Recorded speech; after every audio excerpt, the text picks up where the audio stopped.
News 24 এর নিয়মিত আয়োজন নিউজরুম সংলাপ অনুষ্ঠানে আপনাদের সঙ্গে আছেন প্লাবন রহমান। দিনের গুরুত্বপূর্ণ খবর ঘটনাগুলো এই মাঝরাতে আমরা একটু বিশ্লেষণ করার চেষ্টা করি, পর্যবেক্ষণ তুলে ধরেন যারা অতিথি হিসেবে আমন্ত্রিত থাকেন। আজ আমাদের সঙ্গে দিনের গুরুত্বপূর্ণ বিষয়গুলো নিয়ে আলোচনা করতে যুক্ত আছেন দুজন গুরুত্বপূর্ণ অতিথি।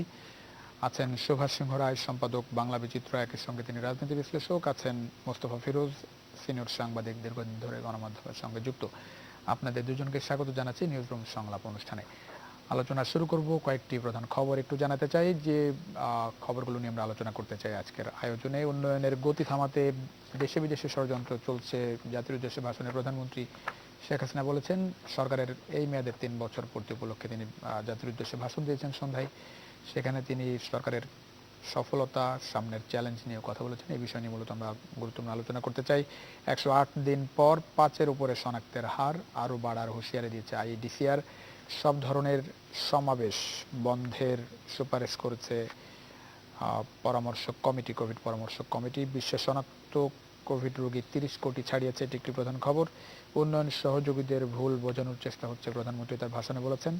রাজনৈতিক ও সামাজিক সমাবেশ বন্ধের সুপারিশ করেছে জাতীয় কারিগরি পরামর্শক কমিটি, কোভিড-19 সংক্রান্ত কমিটি।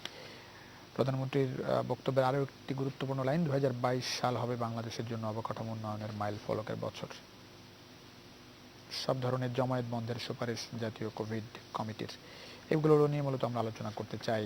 সুভাষ সিংহ রায়, আপনাকে দিয়ে শুরু করতে চাই। সুভাষ সিংহ রায়, আওয়ামী লীগ সরকারের এই মেয়াদের 3 বছর পূর্তি উপলক্ষে প্রধানমন্ত্রী শেখ হাসিনা সন্ধ্যায় ভাষণ দিয়েছেন। ভাষণের বিশেষ দিকগুলো যদি আপনার কাছ থেকে একটু জানতে চাই, বিশেষ কি দিক মনে হচ্ছে আপনার কাছে? কোন কোন দিকগুলো বিশেষ মনে হচ্ছে, গুরুত্বপূর্ণ মনে হচ্ছে? আপনাকে অসংখ্য ধন্যবাদ আমাকে যুক্ত করবার জন্য, এবং দর্শকদের নিরন্তর শুভেচ্ছা। এবং মোস্তফা ফিরোজ ভাই আমার খুব শ্রদ্ধেয় ব্যক্তি, তাকেও আমার শুভেচ্ছা। প্লাবন, একটি ঐতিহাসিক দিনে আমরা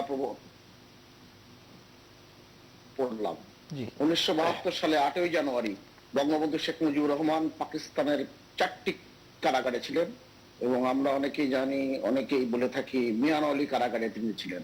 তিনি আসলে লায়ালপুর, ফয়সালাবাদ, হরিপুর কারাগারে ছিলেন, এবং 4টি কারাগার 228 দিন ছিলেন।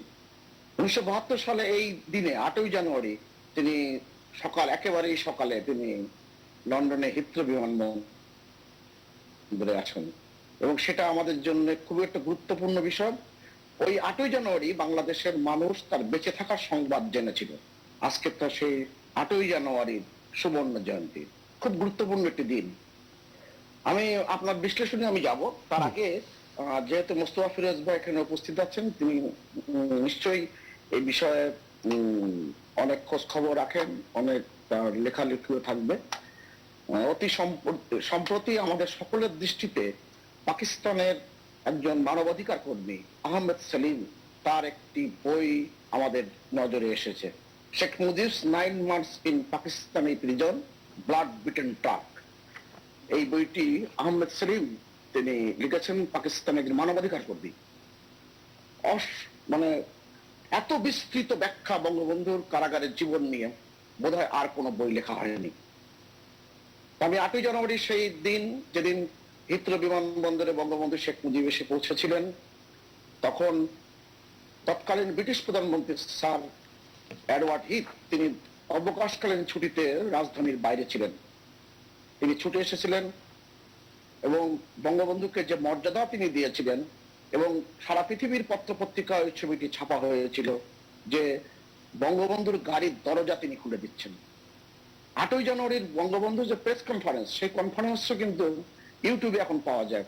সেখানে বঙ্গবন্ধু তার সমস্ত অভিব্যক্তি ব্যক্ত করেছিলেন, এমনকি ব্রিটিশ সরকারের, ইস্ট ইন্ডিয়া কোম্পানি, ব্রিটিশদের রাজত্বে বাংলাদেশ যে লুণ্ঠিত হয়েছে সেটাও কিন্তু অকপটে কিন্তু এই প্রেস কনফারেন্সে বলেছিলেন। এই একটা গুরুত্বপূর্ণ দিন, এদিন আপনি আমার যুক্ত করেছেন, এর জন্য আপনাকে অসংখ্য ধন্যবাদ।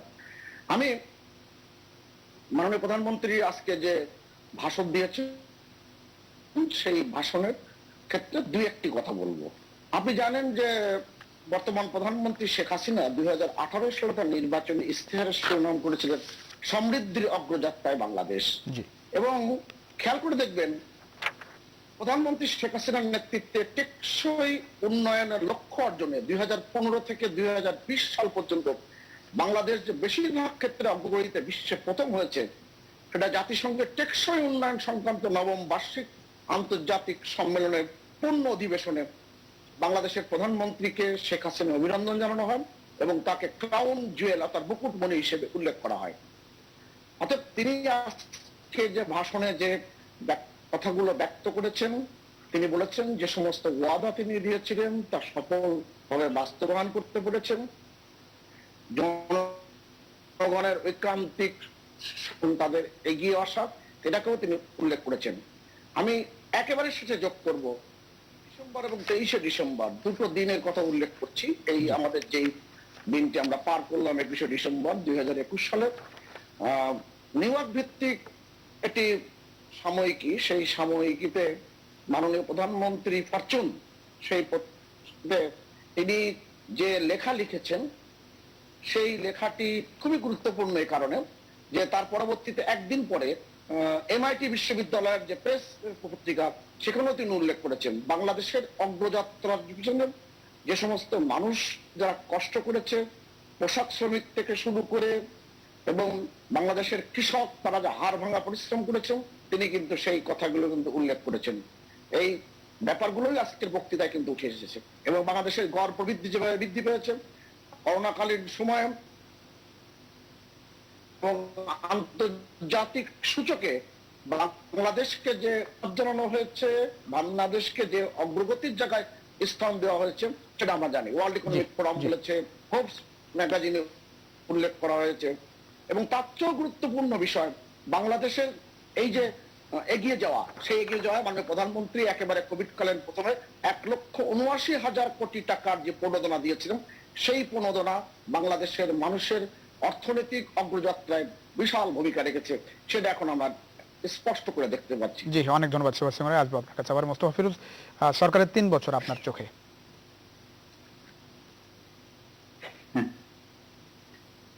আসলে 3টা বছর তো অনেক লম্বা বছর। জি জি। আমি সত্যি কথা বলতে কি, একজন স্বাধীন বাংলাদেশের একজন নাগরিক হিসেবে নানান ক্ষেত্রে হতাশা। কারণ কেননা ওই যে ধরেন কিছু পদ্মা সেতু বলবেন, মেট্রো রেল বলবেন, এই সেল বলবেন, এটা তো আমার কাছে, আমার মতন অনেকেই যারা আগামীকাল মানে বাজারে যাব, কাঁচা বাজারে যাব, সেই কাঁচা বাজারের দাম বাড়তে থাকবে আর আমি এসে শুনবো পদ্মা সেতুর গল্প, মেট্রো রেলের গল্প, এটা আমার কাছে খুব ভালো লাগে না। অসংখ্য মানুষ প্রতিনিয়ত যারা জর্জরিত অর্থনৈতিক সংকটে, তাদের ভাষা কি, তাদের মুখের ভাষা কি, চোখের ভাষা কি, এইটা যদি না বুঝে শুধু উন্নয়নের গল্প বলা হয়, এইটা হয়তো একটা বড় মাপের উন্নয়ন, সেটা হয়তো 20, 25, 50 বছর পরে তার একটা ইম্প্যাক্ট পাওয়া যাবে। কিন্তু আমার তো প্রতিদিন ফাইট করতে হচ্ছে জীবনযাত্রার সঙ্গে। তো কোথায় আমি 1 মাস আগে 1000 টাকা নিয়ে বাজারে যখন গেছি, এখন কি সেই 1000 টাকা নিয়ে বাজারে গেলে কি আমি তার থেকেও কি বেশি বাজার নিয়ে আসতে পারবো ঘরে? আর এইটা যদি না বুঝে বারবার যদি উন্নয়নের কথা বলা হয়, এটা তো বলবে সৌদি আরব, মধ্যপ্রাচ্যের বিভিন্ন দেশগুলো, যাদের গণতন্ত্র দরকার নাই, যাদের মানুষের সংকট সমস্যা নিয়ে আলোচনা করা দরকার, তারা বলবে। আমাদের বিষয়টা হলো যে আমরা এখন এই সরকারের মেয়াদে 3 বছর পার করেছি, আর 2 বছর আছে। আমাদের গণতন্ত্র কোথায়? আমাদের মানবাধিকার কোথায়? আমাদের যেই সংকটগুলো এখন সবচেয়ে বেশি আলোচনা হচ্ছে, এটা কিন্তু পদ্মা সেতু নিয়ে আলোচনা হচ্ছে না, হচ্ছে মার্কিন নিষেধাজ্ঞা নিয়ে আলোচনা হচ্ছে। রাষ্ট্রপতির সঙ্গে যে সংলাপ হচ্ছে, সেই সংলাপের পরে কি আসলে কি একটা নির্বাচন কমিশন হবে, শক্তিশালী নির্বাচন কমিশন হবে, আসলে কি একটা ভালো মানে কি বলে নির্বাচন হবে সামনে, মানে সরকার যাতে মানুষ ভোটাধিকারের মধ্য দিয়ে সরকার পরিবর্তন করতে পারে, সেই ক্ষমতা কি মানুষ পাবে কিনা, তখন বোঝা যাবে যে সরকার উন্নয়নের পক্ষে ভোট দেয় নাকি গণতন্ত্রের পক্ষে ভোট দেয়। এখন আপনার কাছে আপনি এই সরকারের 3 বছরের যে উন্নয়নের ফিরিস্তি তুলে ধরা হয়েছে, সেই জায়গায় খুব বেশি সন্তুষ্ট হতে পারছেন না? মানে উন্নয়নগুলো কি? না, এটা কিসের উন্নয়ন? কিছু আমি অবকাঠামো উন্নয়ন করলাম, এটা উন্নয়ন না। তা আমি তো আমাকে প্রতিদিন যে সার্ভাইভ করতে হচ্ছে, আমি তো সংকটের মধ্যে দিয়ে আছি। আমার এই এই ধরনের মানে কি বলে হিসাব নিকাশ কাগজ কলম, আমি তো অর্থনীতিবিদ না, আমি একজন সাধারণ মানুষ। আমি নিজে বুঝি যে আমার জীবনযাত্রা দিনকে দিন কঠিন হয়ে যাচ্ছে, সেখানে আমার সামনে এই সমস্ত উন্নয়নের কথা বলে লাভটা কি? আপনি সাধারণ মানুষের কাছে যান যে তারা ভালো আছে কিনা, এর মানে কোনো সার্ভে আছে? এবং সেই সত্যিকারের সার্ভে কি আমরা কখনো গণমাধ্যমে প্রকাশ করি? প্রকাশ তো করি না। আমি এসে বসে যে উন্নয়নে দর্শক হবে বাংলাদেশ কি বলে উন্নয়নশীল দেশ হচ্ছে, উন্নত দেশের সারিতে যাচ্ছে, তো সেইগুলি তো শুনতে ভালো লাগে। যখন কি ঘুমের মধ্যে স্বপ্ন দেখি, সেই স্বপ্নটা আমাদের মধুর হয়, কিন্তু যখন কি ঘুম ভাঙে, যখন দেখি যে না আমি একই অবস্থার মধ্যে আছি, তখন তো আমার ভালো লাগে না। আমাকে তো প্রতিদিন ডে টু ডে আমাকে ফাইট করতে হচ্ছে। সেই ফাইটের জায়গায় সাধারণ মানুষ কেমন আছে, এটা হলো প্রণোদনা দেয়া হয়েছে, বিশাল পরিমাণ প্রণোদনা। ওই প্রণোদনা কি আমার হাতে আসলো কিনা? আমি তো, আমার হাতে তো আসেনি, কার হাতে গেছে? ওই আমার থেকেও যারা খারাপ অবস্থার মধ্যে আছে, যেই রিক্সা চালক, যেই শ্রমিক, ওই তারা তো কিছু বলে না, স্যার আমরা খুব ভালো আছি। তারা তো বলে স্যার অবস্থা তো খুবই খারাপ, কি হবে? আজকে এই তেলের দাম বাড়ে, তো কালকে নুনের দাম বাড়ে, না হলে পেঁয়াজের দাম বাড়ে, না হয় চালের দাম বাড়ে। কোন জায়গায় স্বস্তিটা? আমার দরকার ডে টু ডে স্বস্তি। আমার ওই বড় বড় স্বস্তি দরকার নেই। আগে আমার প্রতিদিনকার চাহিদা, সেইটা আমাকে মিট আপ করানো হোক, তারপরে আমি বুঝবো যে সামনে এইরকম একটা সুদিন আছে, কি বলে মারা যাওয়ার পরে স্বর্গ হবে, সেখানে আমি এখন মানে কি বলে এখানে এইভাবে হুরপুরিরা থাকবে, অমুক হবে তো অমুক হবে। ওই সমস্ত গল্প কিন্তু এখন সময় না। এখন বাস্তবতা হলো হিসাব নিকাশ করতে হবে যে সরকার 3 বছর পার হয়েছে, আগামী 2 বছর পরে কি হবে। এখন এই যে এই 3 বছরের মাথায় এসে আমরা কি পেলাম? মার্কিন একটা নিষেধাজ্ঞা পেলাম, একটা বিব্রতকর অবস্থা। এতগুলো অফিসারের হচ্ছে নিষেধাজ্ঞার আওতায় পড়লো। এই ব্যাপারে ব্যাখ্যা কি? ব্যাখ্যা আছে? রাষ্ট্রপতির এই সংলাপ কি সফল হবে? এই সংলাপের মধ্যে দিয়ে যদি সেই সার্চ কমিটি হয়, সেই নির্বাচন কমিশন হয়, একই ধারায় যদি চলতে থাকে, তাহলে লাভটা কি? জি, আসবো আপনার কাছে নিশ্চয়ই। জি জি, আমি একটা মিনিট বলি, আমি আমার গণতন্ত্রের হলো কাঠামো, তারপরে হবে উন্নয়ন, হবে অনেক কিছু হবে। আমার কাঠামোটাই নাই, অথচ উন্নয়ন হচ্ছে। আমার মাটি, আগে মাটিটা তো শক্ত হইতে হবে। আমার বেসটা হচ্ছে বাংলাদেশের স্বাধীনতা, বাংলাদেশের সংবিধান, বাংলাদেশের গণতন্ত্র। সেগুলো কোথায়? সেগুলো নাই, অথচ আমি মানে কি বলে তার উপরের জিনিসগুলো নিয়ে আমি লাফালাফি করছি। জি, অনেক ধন্যবাদ, অনেক ধন্যবাদ। আমাদের মূল জায়গায় যেতে হবে এবং মানে সবাইকে কথা বলতে হবে স্বাধীন মুক্ত ভাবে। জি, অনেক ধন্যবাদ। সুভাষ সিং রায় যেটি বলার চেষ্টা করেছেন আপনি নিশ্চয়ই বুঝতে পেরেছেন। তারপরে একটু বলি, তিনি যেটি বলেছেন যে উন্নয়ন হচ্ছে, তার আগে যেটি দরকার তিনি প্রতিদিন বাজারে গিয়ে মানুষ টের পাচ্ছে, আলটিমেটলি বাজার দর বাড়ছে, তারপরে ব্যয় বাড়ছে মানুষের, সেই জায়গায় খুব বেশি স্বস্তিটা খুব বেশি তিনি দেখতে পাচ্ছেন না মানুষের জীবনযাত্রার জায়গাটায়। সেই জায়গায় তিনি উন্নয়নকে খুব বেশি গুরুত্ব দিতে চান না। সুভাষ সিং রায়, অর্জনটা কোথায় তাহলে? তিনি তেমনটা বলতে চাচ্ছেন। সুভাষ সিং রায় শুনতে পাচ্ছেন নিশ্চয়ই আপনি? জি দাদা ফ্রিজ হয়ে গেছে। জি, সুভাষ সিং রায় শুনতে পাচ্ছেন নিশ্চয়ই? প্রশ্ন। প্লাবন, জি জি, আপনি কি আমাকে শুনতে পাচ্ছেন? জি জি জি, শুনতে পাচ্ছি, এখন শুনতে পাচ্ছি। জি, মোস্তফা ফিরোজ ভাইয়ের যে কথাগুলো, সবকটা কথাই শুনতে পারিনি এবং প্রযুক্তিগত ত্রুটির কারণে। জি, এখন বাদ সময় যদি ঠিক থাকে, এবং ডেমোক্রেসি এবং ডেভেলপমেন্ট নিয়ে কিন্তু কম গবেষণা সারা পৃথিবীতে হয়। উন্নয়ন আগে না গণতন্ত্র আগে, কিংবা গণতন্ত্র আগে না উন্নয়ন, উন্নয়ন আগে, এগুলো নিয়ে অনেক বিতর্ক কিন্তু আছে। অ্যাডাম প্রিজস্কি নামে একজন বিখ্যাত গবেষক, তিনি যে তত্ত্ব দিয়েছিলেন যে মাথাপিছু আয় যখন $1000 উপরের দিকে যায়, তখন মানুষ গণতন্ত্রের দিকে এগিয়ে যায়। আচ্ছা, আমি বাদে যাব। এবং যে ক্ষোভের কথা মোস্তফা ফিরোজ ভাই বললেন, সেই ক্ষোভের কথায় তো আমি সব কথা উত্তর দিতে পারবো না, শুধু একটা কথা বলি। ঈশ্বরচন্দ্র বিদ্যাসাগরের বাবা ঠাকুরদাস বন্দ্যোপাধ্যায় সরকারি চাকরি পেয়েছিলেন তার জন্মের পরে। আচ্ছা, ঈশ্বরচন্দ্র বিদ্যাসাগরের জন্মের পরে তিনি প্রথম মাসে 2 টাকা বেতন পেয়েছিলেন। তৎকালীন সময় 2 টাকা বেতন পাওয়ার পরে তিনি মোটামুটি মাথায় হাত দিয়েছিলেন যে আমি এত পরিমাণ টাকা দিয়ে করবো কি। আমরা তখন গোলা ভরা ধান ছিল, পুকুর ভরা মাছ ছিল, দুধ জন্য গোয়ালে গরু ছিল, যে কারণে অতিরিক্ত ব্যয়ের প্রয়োজন হতো না। এই টাকাটা অনেক পরিমাণ টাকা। অতএব বাজার ব্যবস্থাপনার যে কথাগুলো বলা হচ্ছে, মানুষের স্বস্তি আছে কিনা, মানুষের ইয়ে আছে না, অর্থনৈতিক গতিধারায় এখন আপনি যদি সেই ঠাকুরদাস বন্দ্যোপাধ্যায়ের কথার মতন হিসাবে নিয়ে রাখেন, তাহলে কিন্তু মিলবে না। সারা পৃথিবীতে মূল্যস্ফীতি এমন জায়গায় গিয়েছে আপনি জানেন, এবং মুস্তাফা ফিরোজ ভাই যেহেতু আন্তর্জাতিক অঙ্গনের সাথে প্রতিনিয়ত যোগাযোগ করেন, তুরস্কের সরকার তার অর্থ ব্যবস্থাপনা নিয়ে তাল সামাল দিতে পারছে না, এবং ঠিক পরিমাণ তাদের কেন্দ্রীয় ব্যাংকে টান পড়েছে, এবং মুদ্রা অবমূল্যায়ন হয়েছে, মুদ্রাস্ফীতি ঘটেছে। এগুলো কিন্তু আমরা আন্তর্জাতিক গণমাধ্যমের খবর থেকে জানতে পারি। সুভাষ চন্দ্র, একটা ছোট্ট বিষয় একটু যদি যোগ করি, সেটি হচ্ছে যে আমরা তো খাদ্যের স্বয়ংসম্পূর্ণ, হ্যাঁ, সবজির বাজার বলেন সব জায়গায় খাদ্যের বাজারে আমরা যদি খাদ্যের স্বয়ংসম্পূর্ণই হই, আমার দেশে উৎপাদিত পণ্য আমরা অনেক বেশি দামে কেন কিনতে হবে? এটি প্রতিদিন মানে টের পাচ্ছে সাধারণ মানুষ যখন বাজারে যাচ্ছেন। আমি তেলের বিষয়টা আনছি না, তেলের যেহেতু বৈশ্বিক বিষয় আছে, কিন্তু আমার দেশের পণ্য পেতে আমাকে কেন অনেক বেশি টাকা খরচ করতে হচ্ছে? সেই জায়গায় সরকার তো অনেক কিছু করার আছে বলে মনে হয়। ব্যবস্থাপনা ত্রুটি আছে, বিচ্যুতি আছে, এবং সেগুলো নিয়ে নিশ্চয়ই আমরা আলাপ করি। কিন্তু মানুষের জীবন মানের উন্নয়ন হয়েছে কিনা, এটা মোস্তফা ফিরোজ ভাইকে যদি আমি ব্যক্তিগতভাবে জিজ্ঞেস করি, তিনি কিন্তু এক কথায় বললেন মানুষের জীবন মানের উন্নতি হয়েছে। জাতিসংঘ যে সূচক দিয়ে কিংবা বিশ্বব্যাংক যে সমস্ত সূচক দিয়ে আমাদের সামনে উপস্থাপন করে, এটা আমরা ফেলে দিচ্ছিলাম। এবং তিনটি বিষয়ের উপরে ভিত্তি করে যখন এটা স্বল্প উন্নত দেশ হবে না মধ্যম আয়ের দেশ হবে না উন্নত দেশ হবে, সেটা নির্ধারণ করা হয়। তার মধ্যে একটা হচ্ছে মানব উন্নয়ন সূচক। মানব উন্নয়ন সূচকে বাংলাদেশের অবস্থান যেটা হওয়ার কথা ছিল তার চেয়ে অনেক ভালো করেছে।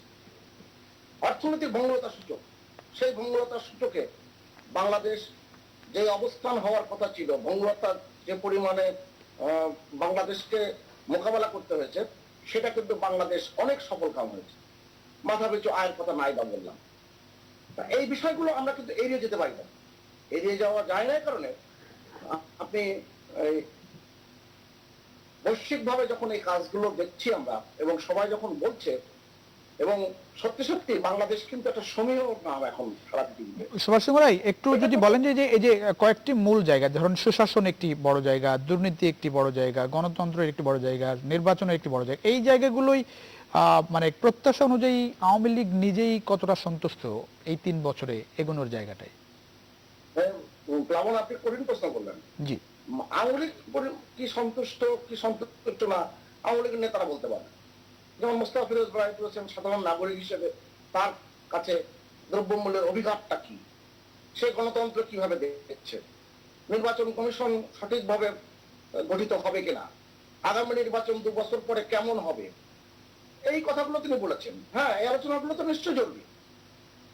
না এই জায়গাগুলো ধরেন আপনার কাছে যদি জিজ্ঞেস করি সাধারণ নাগরিক হিসেবে, এই জায়গাগুলোই প্রত্যাশা অনুযায়ী ধরেন আমি একটা বিষয় বলতে চাই, ধরেন আওয়ামী লীগের লোকজন কিংবা যারা রাজনীতি করেন বাংলাদেশে সবাই এক বাক্যে স্বীকার করবেন যে বাংলাদেশের শক্তিশালী বিরোধী দল নেই, সেটির অনুভব আওয়ামী লীগ নিজেও করে ক্ষমতাসীন দল হিসেবে, বাংলাদেশের সবচেয়ে বড় রাজনৈতিক দল হিসেবে। সেই জায়গাটা একটা বড় সুযোগ ছিল কিনা এই জায়গাগুলোতে আরো বেশি উন্নতি করার? আপনি একটা কথা মনে রাখবেন যে সংসদীয় গণতন্ত্র কিংবা গণতন্ত্রের যে গতিপথ, সেই গতিপথ কিন্তু একটি মাত্র রাজনৈতিক দল দিয়ে কিন্তু এটা পরিচালিত হয় না। এবং আমরা সুশাসনের কথা বলি, সুরাজনীতিটা খুব বেশি জরুরি। আর সুরাজনীতিও একটি মাত্র দল, সরকারে যে দলটি আছে আওয়ামী লীগ, তো তাকে দিয়ে হবে না, একাধিক রাজনৈতিক দল প্রয়োজন। এবং অবশ্যই মুক্তিযুদ্ধের চেতনার আলোকে পরিচালিত হবে সেই দলগুলো, এটা আমরা সবাই তাই চাই। তো সেখানে ব্যত্যয়গুলো ঘটছে কেন, তার তো প্রশ্নের উত্তর আছে। এবং এখনো পর্যন্ত যে প্রধান বিরোধী দল বলে যাকে বলা হচ্ছে, বলা হয় কোনো ক্ষেত্রে মাঠের বিরোধী দল, সেই দলের তার গতিপথে এবং তার পথ পরিক্রমায় তারা কি কোনো তাদের আগের জায়গা থেকে সরে এসেছে? গণতন্ত্রের যে ধারা, সে ধারায় কি এসেছে? তারা যুদ্ধাপরাধী দলরে কি তাদের কাছ থেকে বিচ্ছিন্ন করেছে? এবং গণতন্ত্রের যে লড়াই, সেই লড়াইয়ে তারা কতটুকু নিজেদেরকে উৎসর্গ করেছে, তার দলের চিন্তা চেতনার জায়গাটা কতটুকু স্বচ্ছ, এটা এই প্রশ্ন তো রয়েই গেছে। অতএব আপনার যখন এগিয়ে যাওয়ার বাংলাদেশের একটি পর্যায়ে যখন আসবে, তখন আপনি কিন্তু অস্বীকার করেন যে যে বিবিসি যখন প্রতিবেদন ছাপে, খুব বড় প্রতিবেদন, যে centre for economic and business research নামে সবচেয়ে বড় যে একটি অর্থনৈতিক গবেষণা প্রতিষ্ঠান, তারা বলে বাংলাদেশের এগিয়ে যাওয়া বিস্ময়কর এবং 2041 সালের আগে বাংলাদেশ কোন জায়গায় যাবে এবং 31তম অর্থনীতির দেশে পরিণত হতে খুব বেশি সময়ের প্রয়োজন নেই, সেটা কিন্তু তারা উল্লেখ করে দেয়। অর্থাৎ এগুলোকে আপনি সব যদি অস্বীকার করেন তাহলে অস্বীকার করতে পারেন না না, সেই সেই সেই সেই জায়গাগুলোতে তো অস্বীকার খুব বেশি করার সুযোগ নেই, আপনি তথ্যপত্র আছে তো এগুলোর। বাংলাদেশের যে কোনো প্রান্তে এখন যান, নীলফামারী যান, কুড়িগ্রাম যান, আপনি মাননীয় প্রধানমন্ত্রী আজকে যে ভাষণে বলেছেন, এক সময় তো কোনো বিদ্যুৎ ছিল না, এক সময় কোনো আলোর দিশা ছিল না, মাঝে মাঝে বিদ্যুৎ আসতো। সেই অক্টোবর বিপ্লবের মহান নেতা ভ্লাদিমির ইলিস লেনিন বলেছিলেন যে বিদ্যুৎ মানে বিপ্লব, বিপ্লব মানে হচ্ছে বিদ্যুৎ।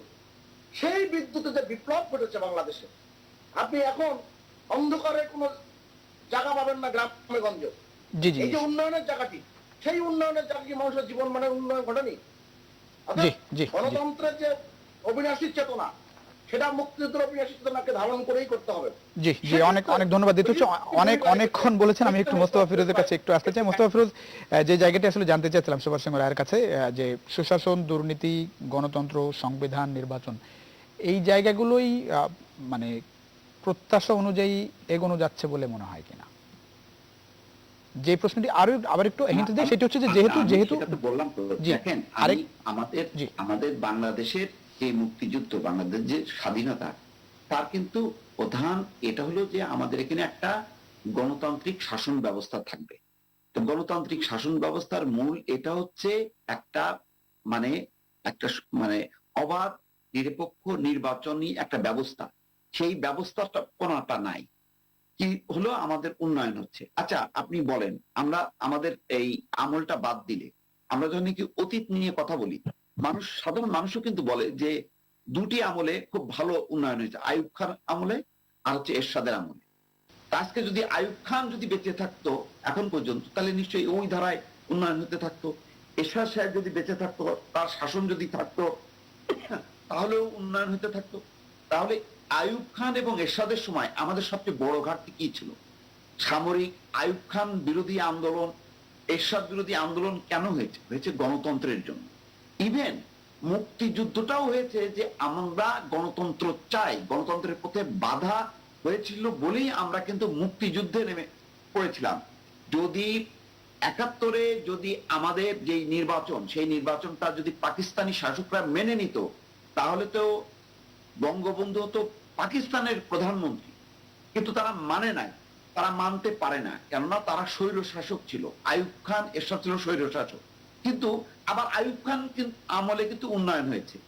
এইটা নিয়ে আমরা কেন বিতর্ক করতেছি? আমরা মূল জায়গাটা, আমি বারবার বলছি যে আমাদের মূল ধারায় যদি আমরা না আসি, আমাদের 72-এর সংবিধানের মূল কথাটা হচ্ছে দেশের একটি জবাবদিহিমূলক শাসন ব্যবস্থা, গণতান্ত্রিক শাসন ব্যবস্থা, সংসদীয় শাসন ব্যবস্থা।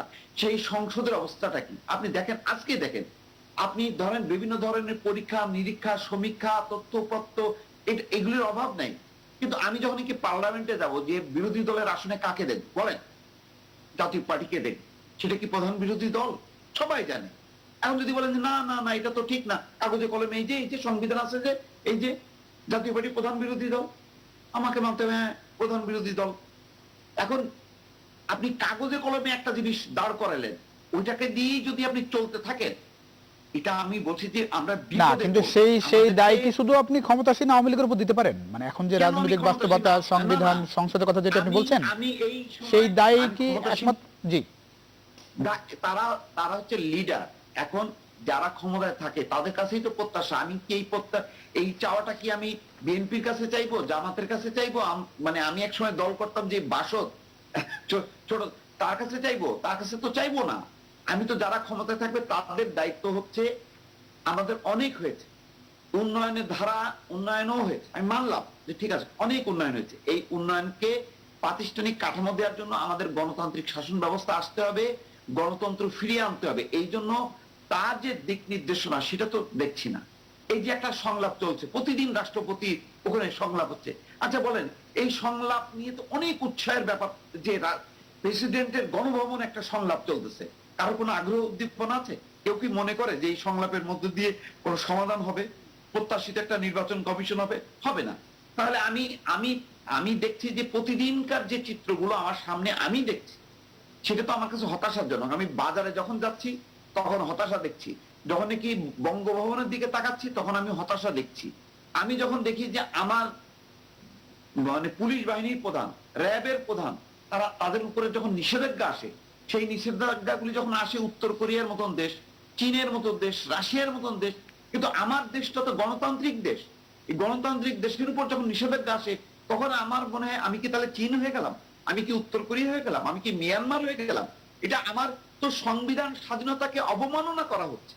ওই কথাটা বলতেছি, এই কথাটা যদি আমাদের রাজনীতিকরা, বিশেষ করে যারা ক্ষমতায় আছে, তারা যদি এই সংকটটা অনুধাবন যদি না করেন, সংকটটা অনুধাবন করে যদি এটি সমাধানের জন্য প্রকৃত যে সত্য, প্রকৃত যে বিরোধী দল, প্রকৃত যে রাজনৈতিক দলগুলো আছে, বাম গণতান্ত্রিক প্রগতিশীল রাজনৈতিক দলগুলোর সাথে যদি এখন থেকে এই সংকট নিরসনে কি করা যায় আলাপ আলোচনা না করে, আমি যদি শুধু উন্নয়ন উন্নয়ন করে যদি আমি যদি চিৎকার করতে থাকি, আলটিমেটলি লাভ হবে না। জি জি, অনেক ধন্যবাদ। আরেকবার নিশ্চয় শেষ দফায় আরেকবার নিশ্চয়ই আপনার কাছে আসবো। সুভাষ চন্দ্র রায় যেটি বলার চেষ্টা করেছেন, আপনি নিশ্চয়ই বুঝতে পেরেছেন যে মানে উন্নয়নটাই সবচেয়ে বেশি গুরুত্ব তিনি দেখছেন, বাকি জায়গায় নির্বাচন, গণতন্ত্র। এখন যে উন্নয়ন এবং মানুষের যে জীবনমানের উন্নয়ন ঘটছে সেটি যদি ধরে রাখতে হয়, সেক্ষেত্রে উনি বলছেন যে প্রাতিষ্ঠানিক গণতন্ত্র, সুষ্ঠু নির্বাচনের ব্যবস্থার জায়গাটাই স্থায়ী সমাধান দরকার। সেই জায়গাটাই উনি বেশ ঘাটতি দেখছেন, সেটি উন্নয়নের কোন রকম সুযোগ দেখছেন কিনা? জি, আমি আবারও বলি, এটা সংস্কৃত ভাষায় বলতে হয় পুনশ্চর বুদ্ধচর বনাম। জি জি, যেটা জাতিসংঘ 2015 থেকে 20 পর্যন্ত যে তথ্য দিয়েছিল, বেশিরভাগ ক্ষেত্রে বাংলাদেশের অগ্রগতি হচ্ছে বিস্ময়কর এবং প্রথম স্থানে রয়েছে। টেকসই উন্নয়ন সংক্রান্ত নবম বার্ষিক আন্তর্জাতিক সম্মেলনের পূর্ণ অধিবেশনে বাংলাদেশের প্রধানমন্ত্রীকে এই জন্য ক্রাউন জুয়েল বা মুকুটমণি হিসেবে উল্লেখ করা হয়েছিল। এটা তো একদিনে এবং একটা সুমন্ত্রের বিনিময়ে কিন্তু হয়, এটার জন্য লড়াই করতে হয়েছে, নেতৃত্ব দিতে হয়েছে। মোস্তফা ফিরোজ ভাই যে গণতান্ত্রিক কাঠামোর কথা বলছেন, মানবাধিকারের কথা বলছেন, এবং সেগুলো আমি অস্বীকার করছি না, অস্বীকার করার জন্য নেই। বাংলাদেশের উচ্চ আদালত যখন দুইজন শাসককে অবৈধ শাসক হিসেবে যখন ঘোষণা করে, তখন সেই অবৈধ শাসকের সাথে যে দলটির সংযুক্ততা, স্বাভাবিক কারণে সেই দলের কার্যক্রম, অতীত, বর্তমান এবং তাদের মানে এগিয়ে যাওয়ার যে পথগুলো, সে পথগুলো আমাদেরকে মনে করিয়ে দেয়। স্বাধীনতার 50 বছরের মধ্যে আওয়ামী লীগ কিন্তু বেশি সময় পায়নি, মনে হচ্ছে যেন টানা 12 বছর 13 বছর ক্ষমতায়। কিন্তু মনে রাখা দরকার, আওয়ামী লীগ কিন্তু 50 বছরের মধ্যে 20 বছরের একটু বেশি সময় তারা সরকার পরিচালনার দায়িত্ব পেয়েছে, এবং সংকটের জায়গাটা কিন্তু ওখান থেকে শুরু, বঙ্গবন্ধু হত্যাকাণ্ডের মধ্য দিয়ে। এবং যে আইয়ুবের শাসনের কথা বলা হলো, উন্নয়নের শাসন, সেই আইয়ুবের উন্নয়ন আর বর্তমানের বিশ্ব পরিমণ্ডলের বাংলাদেশের উন্নয়নের প্রেক্ষাপট কিন্তু একেবারেই এক নয়। এরশাদের উন্নয়নের সাথে কোনোভাবেই কিন্তু মিলবে না বর্তমান টানা 12 বছর 3 মেয়াদের যে সরকারটি দায়িত্বে রয়েছে, সেই দায়িত্বের সময় যে উন্নয়নের জায়গাটি। আসলে আমাদের বাংলাদেশে এখন কোন কোন ক্ষেত্রে ভাবা কথা, মানে ভেবে নেওয়া কথাটা খুব গুরুত্ব হিসেবে দেখা হয়। আমরা ভাবা কথাটা নিয়ে যতটা আগ্রহী থাকি, আমরা কিন্তু তথ্য এবং আমাদের জি, সুভাষ চন্দ্র রায়, একেবারে 1 মিনিট সময় হয়তো পাবেন। আমি একটু জানতে চাই যে এই যে সামনে যে নির্বাচন হবে, এই যে ধারাবাহিকতা, উন্নয়নের ধারাবাহিকতা বলেন, মানুষের জীবনমানের উন্নয়নের ধারাবাহিকতা বলেন, এটি ধরে রাখার জন্য সুষ্ঠু নির্বাচনের প্রয়োজনীয়তা অনুভব সবাই করছে কিনা? সেই সংকটে প্রতিবারই নির্বাচনের আগে যে বাস্তবতা তৈরি হয়, সেবারও কি সেই বাস্তবতা তৈরি হবে, নাকি কোন রকম সুযোগ দেখছেন অংশগ্রহণমূলক গ্রহণযোগ্য নির্বাচনে? সেই বিষয়টিকে আসলে জি, এই জায়গাটা কেন এই সংকটটা তৈরি হলো, প্লাবন, আমি আমরা খুব বেশি সময় পাবো না সুভাষ চন্দ্র রায়, কোন রকম ইঙ্গিত। জি, আমারও এই ঘড়িতে আমি সময়টা দেখেছি। আপনি এই সংকটটা কেন তৈরি? 90-এর ছাত্র গণঅভ্যুত্থানের পরে 3 জোটের একটি রূপরেখা হয়েছিল। সেই রূপরেখায় বলা হয়েছিল পর 3টি নির্বাচন তত্ত্বাবধায়ক সরকারের অধীনে হবে। 3টি নির্বাচন ঠিকই হয়েছে। আপনি কি তার পরবর্তীতে কোনো বিকল্প প্রস্তাবনা দিতে পেরেছেন? এখন তো বিএনপি বলছে নির্বাচন কমিশন যত ভালোই হোক না কেন, নির্বাচনকালীন সরকার নিয়ে আমাদের কথা আছে এবং সেটা না হওয়া পর্যন্ত আমরা নির্বাচন করবো না। তা নির্বাচনকালীন সরকারটা কি মঙ্গল গ্রহ থেকে আসবে? কোন সংবিধান? আপনি নিশ্চয় জানেন সংবিধানের 58 ক ধারা, সেই ধারাটা কে ধ্বংস করেছিল, কোন সময় হয়েছিল? আপনি খুব ভালো করে জানেন। ইয়াজউদ্দিন মঈনুদ্দিন ফখরুদ্দিনের সরকারের সময় ইয়াজউদ্দিন সাহেব তো নিজেই প্রধান উপদেষ্টা হয়ে গেলেন। সংকট সৃষ্টি হলো কোত্থেকে? কোন শাসনামল থেকে? আর খেয়াল করা দরকার, আমরা কিন্তু জি অনেক ধন্যবাদ দিচ্ছি। আমরা একেবারে সময় নেই। মোস্তফা ফিরোজ, আমরা শেষ করবো একেবারে। মোস্তফা ফিরোজ, তারা মেয়াদের কথা বলা হচ্ছে, এই মেয়াদের যে সুফল যে আমরা পেয়েছি এটা চোখের সামনে দেখছি। জি অনেক ধন্যবাদ সুভাষ চন্দ্র রায়, অনেক ধন্যবাদ দিতে হচ্ছে। মোস্তফা ফিরোজ, আমরা একেবারে শেষ পর্যায়ে এই যে জায়গা নিয়ে আমরা কথা বলছি, এটির সমাধান আপনি দেখছেন কিনা সামনে নির্বাচনে? জি, আমার লক্ষ্য যে আমাদের এই দেশটা কিন্তু আওয়ামী লীগ আর বিএনপির কিন্তু হাতের মোয়ানা। আমি বলতে চাচ্ছি যে আমাদেরকে একটা উত্তরণ ঘটাতে হবে, এবং আওয়ামী লীগ যদি এই স্বাধীনতা মুক্তিযুদ্ধের দল যদি আগামী 50 বছরও থাকে আমি খুশি হব, কিন্তু একটা জিনিস নিশ্চিত করুক যে এই নির্বাচন কমিশনই থাকুক, এই দল থাকুক, এই প্রশাসন থাকুক, কিন্তু একটা সুন্দর নির্বাচন দিতে হবে। এই নির্বাচনের মধ্যে দিয়ে আওয়ামী লীগই ক্ষমতায় থাকুক, কিন্তু এমন নির্বাচনের মধ্যে দিয়ে যাতে আরেকটা দলও যাতে ক্ষমতায় আসতে পারে তার একটি ব্যবস্থাপনাটা করুক, সেইটা করুক। তাহলে আমি সমস্ত কিছু এই যে পদ্মা সেতু অমুক তমুক যা যা আছে সবগুলো আলহামদুলিল্লাহ মেনে নেব, কিন্তু আমি সব করবো কিন্তু আমি নির্বাচনটা ঠিক মতন করবো না, তাহলে কিন্তু আমি মানব না। এটি হলো আমার কথা। আওয়ামী লীগ আরো 50 বছর থাকুক, কোনো সমস্যা নেই। সামনে নির্বাচন কেমন দেখছেন? একই রকম বাস্তবতা নির্বাচনের আগেও থাকবে, আগের 2 নির্বাচনের মতো মনে হয়? অবশ্যই এই ধারাবাহিকতা গেলে তো আরো খারাপ হবে। যেমন খারাপ থেকে খারাপ হচ্ছে, 2018 নির্বাচনটা তো একটা গোলমেলের নির্বাচন, ওই নির্বাচন থেকে কিন্তু আরো খারাপের দিকেই কিন্তু যাচ্ছে। সেই জন্যই তো বলছি যে আমরা ঠিক আছে 14-18 নয় খারাপ গেল, 2023-ও আমরা একই দৃশ্য দেখব? এটা হয় কখনো? আমাদের এই 50 বছর পরে আমরা এই গণতন্ত্রকে, নির্বাচনী ব্যবস্থাকে এইভাবে ধ্বংস হইতে দেবো? আর বলবো যে আমরা এই তো পদ্মা সেতু পাড়ি দিলাম, বিশাল একটা পদ্মা সেতু। জি অনেক ধন্যবাদ দিতে হচ্ছে। আমরা নিশ্চয়ই সে বিষয়ে একেবারেই সময় নেই, নিশ্চয়ই আমরা এই বিষয় নিয়ে আরো বিস্তারিত আলোচনা একদিন হয়তো সময় করে করতে পারবো। অনেক ধন্যবাদ দিতে হচ্ছে সুভাষ চন্দ্র রায়, মোস্তফা ফিরোজ, আপনাদের দুজনকে অসংখ্য ধন্যবাদ। এই রাতে আপনাদের মূল্যবান সময় নিউজ 24 নিউজ রুম সংলাপ দেওয়ার জন্য। দর্শক, এতক্ষণ যারা আমাদের